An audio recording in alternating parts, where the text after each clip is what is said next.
I stopped watching the news about 6 months ago. I had to. It wasn't a political decision. It was a survival strategy. Because there is this specific, vibrating frequency of insanity that happens when you try to reconcile what the screen tells you with what your eyes actually see. It's the gaslighting. That's the only word for it. It's the industrial-scale gaslighting of an entire species. I had this moment last Tuesday. Just a stupid, mundane Tuesday evening. I was standing in a CVS. You know the vibe. Those humming fluorescent lights that make everyone look like they have the flu? I was just standing there, looking at a tube of toothpaste. Regular mint toothpaste. Not the fancy organic stuff made from crushed diamonds and unicorn tears. Just standard blue goop. And the sticker said $9. $9. And I stood there for a solid minute, just staring at this piece of plastic. My brain had stuttered. It refused to accept the input. It was like a glitch in a video game where the texture doesn't load right. I kept waiting for the punchline. I kept waiting for the hidden camera crew to jump out and say, "Gotcha. Just kidding. Inflation is transient. Here's the real price." But nobody jumped out. The lights just hummed. That aggressive, headache-inducing hum. And the price tag stared back at me, unblinking. $9 to brush my teeth. And in that moment, something inside me shifted. I felt this tightness in my chest. Not anger. Anger implies you think someone made a mistake. This wasn't a mistake. This was a feature. I went back to my car, sat in the driver's seat, and I did the thing we all do. I checked my bank account on my phone. I looked at the number. Then I looked at the pathetic little bag of groceries on the passenger seat, and I felt a vibration. You know that feeling when you're driving on the highway, and the steering wheel starts to shake just a little bit? The dashboard says everything is fine. The check engine light is taped over with black electrical tape. The GPS says you're on the fastest route. But your hands can feel the chassis shaking. Your lizard brain knows, deep down, that a wheel is about to come off. But then, you turn on the radio, and what do you hear? Some guy in a $5,000 suit, sitting in a studio in Manhattan that's probably colder than a meat locker, telling you that the consumer is resilient, that the soft landing has been achieved, that the economy is the envy of the world. Resilient. God, I hate that word. I really do. In physics, resilience isn't a compliment. It's a measurement of how much stress a material can take before it snaps. When they call you resilient, they aren't praising you. They are calculating your breaking point. They are betting on exactly how much pain you can absorb before you finally collapse. And sitting there in that parking lot, gripping the steering wheel, I realized something. I realized that I wasn't crazy. The vibration is real. The dashboard is lying. The pilots have taped over the warning lights because they don't want the passengers to panic. So, being the obsessive masochist that I am, I decided to peel the tape back. I went home. I opened the laptop. I didn't look at the CNBC headlines. I didn't look at the opinion pieces. I went to the source, the Treasury statements, the raw ledger of the United States government. I looked at the math, and I wish I hadn't, because once you see it, once you see the actual mechanics of the trap, you can't unsee it. It doesn't make you angry anymore. It just makes you quiet. Let's talk about the anomaly, or let's call it the event horizon, because that's what it feels like. The point where the physics we understand stop working. I was scrolling through the fiscal year 2025 data, just raw numbers, rows and rows of millions and billions. And then I saw a number that made me stop. I actually refreshed the page. I thought it was a typo. I thought, okay, surely I missed a decimal point. Surely this is a cumulative total for the last 10 years. It wasn't. $952 billion. That is the net interest expense on the national debt for 1 year. Now, I know, to a human brain, $952 billion is just noise. It's a cartoon number. It sounds like monopoly money. We can't process it. So let's translate it. Let's put it in terms of survival. Let's talk about the Smith family. Imagine a family living in a very dangerous neighborhood. Let's call them the Smiths. Mr. Smith is obsessed with security. He buys guns. He builds electric fences. He hires a bodyguard named Sam to stand on the porch with a bazooka. For 40 years, paying Sam the bodyguard was the most expensive thing the Smiths did. It made sense. Safety first. You can't enjoy dinner if you're dead. But the Smiths have a dark secret. They are addicted to credit cards. They borrow money to pay Sam. They borrow money to buy groceries. They borrow money to pay the interest on the money they borrowed last Christmas. And in 2025, something broke. For the first time in history, the Smiths realized they're spending more money paying interest on their old credit cards than they are paying Sam the bodyguard. They are now paying more for their past mistakes than for their future survival. That sounds like a family that is about to lose their house, right? Well, that family is the United States of America. $855 billion. That is the entire defense budget. The Army, the Navy, the Air Force, the Marines, the Space Force, the CIA, the NSA, and the nuclear arsenal. The most expensive, terrifying military machine in human history. $952 billion. That is the interest bill. Do you see it? Do you see the crossover? It's absurd. It's actually funny, in a dark way. The primary function of the state is security. That's the deal. That's the social contract. But mathematically, security has been demoted. The United States government is no longer a security entity that happens to borrow money. It is now a gigantic, leveraged hedge fund that happens to own an army. And the army is becoming a secondary line item. The army is the budget they cut to pay the bankers. You would think, my God, you would think this would cause a panic. You'd expect emergency sessions in Congress. You'd expect the president to interrupt Monday Night Football. You'd expect alarms. But that's the anomaly. Silence. The markets are hitting all-time highs. The VIX is asleep. Everyone is talking about AI and celebrity gossip. Why? Why are we accelerating toward a concrete wall with a smile on our faces? Are they stupid? I wish they were stupid. Stupid is fixable. You can educate stupid. You can vote out stupid. But this isn't stupidity. This is acceptance. The pilots aren't ignoring the red light because they're reckless. They're ignoring it because they know something we don't. They know the brakes were cut 50 miles back. They know that stopping isn't an option on the menu anymore. The only option left is to see how fast this thing can go before the wings rip off. I need to stop thinking about debt as a bill. That's where I get stuck. That's where you get stuck. We are trained, from childhood, by our parents, by Dave Ramsey, to view debt as a moral failing. It's a household budget logic. If you spend more than you earn, you sit down at the kitchen table. You drink bad coffee. You cut up the credit cards. You stop going to Starbucks. You suffer a little, and you get back to zero. Sin and repentance. Feast and fast. It's a nice story. It appeals to our sense of fairness. But here is the brutal truth that no politician will ever say into a microphone. Sovereign debt, at this specific magnitude, stops acting like a household budget. It undergoes a phase transition, like water turning into steam. It changes from a financial number into an environment. There is a concept called debt saturation. I used to think this was just academic jargon, just noise designed to bore us to sleep, but it's actually describing a prison cell. The IMF has this idea of fiscal fatigue. Basically, there is a point, usually when debt hits 100% of GDP, where the government loses the ability to fix the problem by taxing you more. We are at 120%. We are way past the red line. We are in the deep water. Let's play a game. Let's pretend we want it to be responsible. To just stabilize the debt, not pay it off, just stop it from growing. The US government would need to run a surplus of about 2.4% of GDP. Let me translate that into English. Imagine the president walks out onto the podium tonight. He looks into the camera. He wipes sweat from his forehead. And he says, "My fellow Americans, the credit card is maxed out.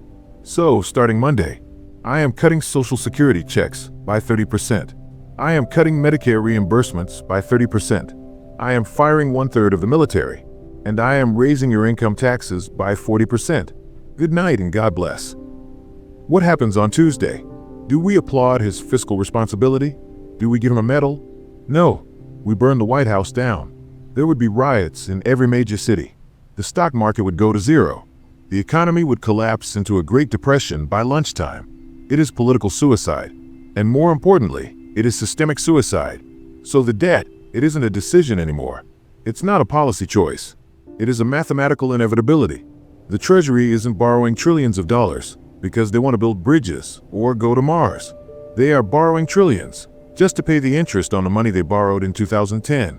They're using a Visa card to pay off a MasterCard, to pay off a loan shark.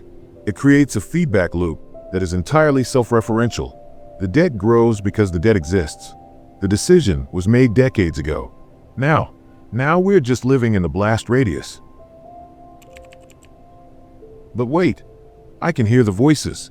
I can hear the libertarians screaming in the comments. Just cut the waste. Cut the foreign aid. Stop sending money to countries I can't find on a map. I love you guys. I really do. Your optimism is adorable. But you are bringing a knife to a nuclear war. Forensic accounting is a heartless business. And it brings us to the austerity paradox. We have this mental model of the economy as a bucket. If the government takes less water out of the bucket, spends less, there will be more water left for the rest of us.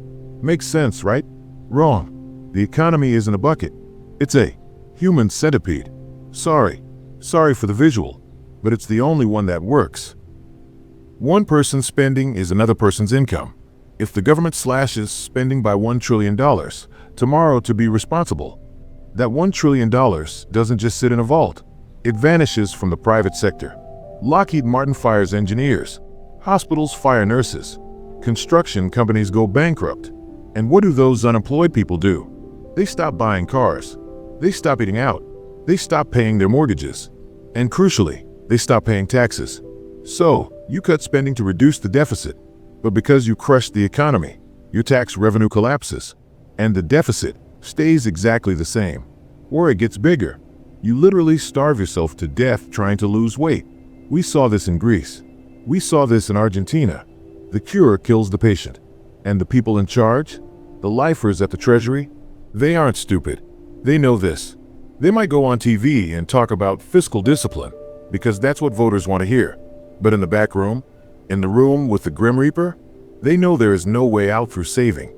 If you can't pay back the debt in honest dollars, you only have one choice left. You pay it back in dishonest ones.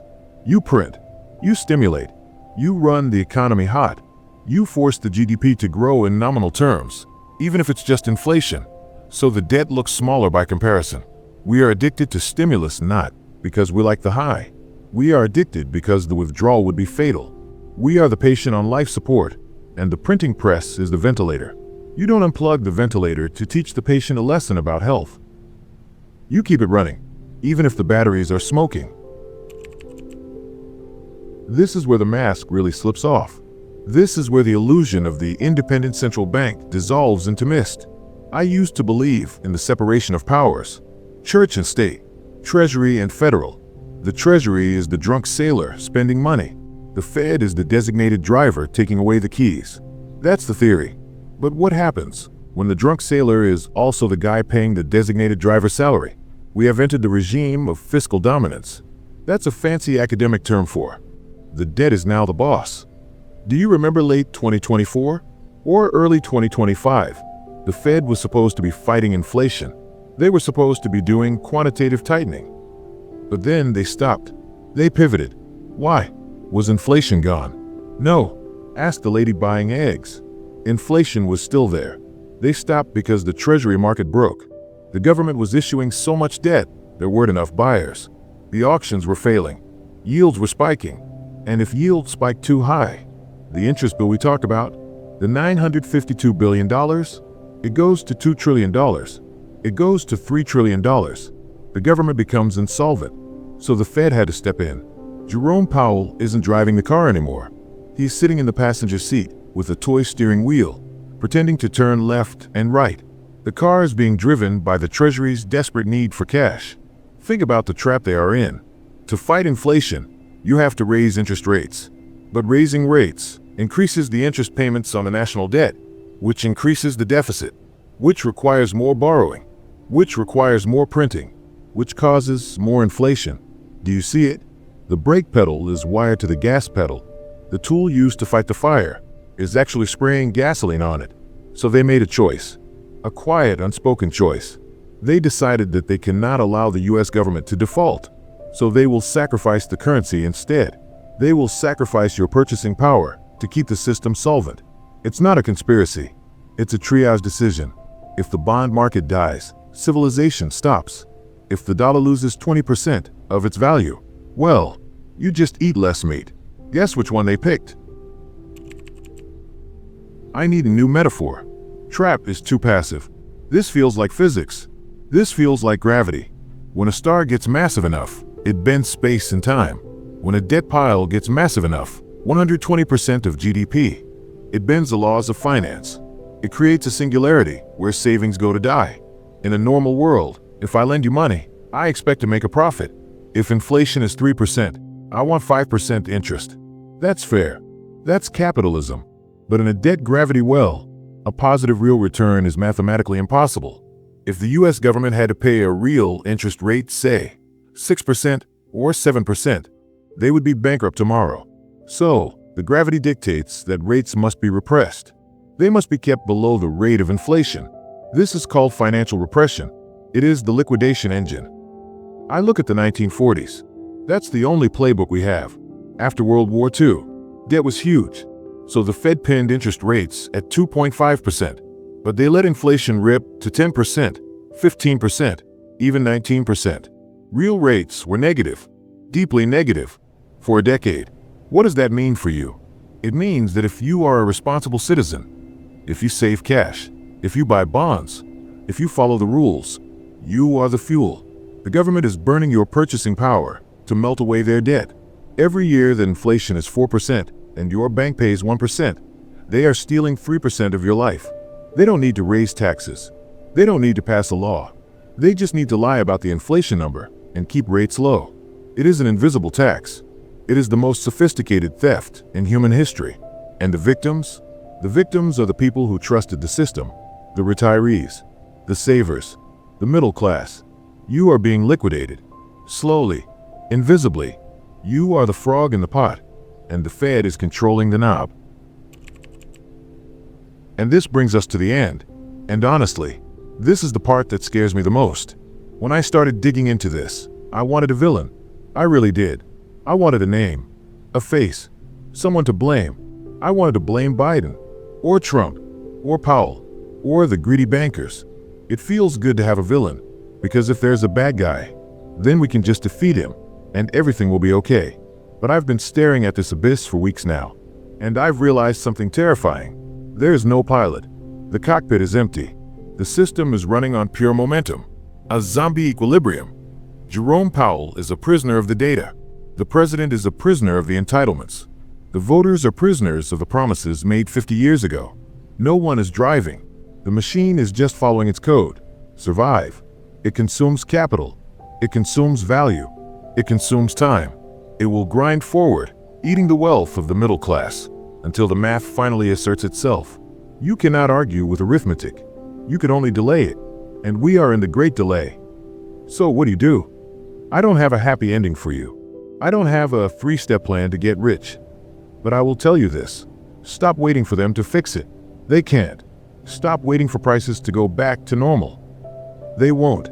Normal is gone. The energy isn't disappearing. Physics says energy is conserved, but it is changing form. Wealth is moving. It is fleeing the store of value we trusted, the dollar, the bond, and it is moving to somewhere else. The great wealth transfer isn't coming. It is here. It's happening right now. While you stand in line at CVS, wondering why the toothpaste costs $9, the dollar is the fuel being burned. The question you need to ask yourself is, what is the engine building? And more importantly, where is the exit? Next episode, we stop looking at the fire. We start looking for the door. Stay with me.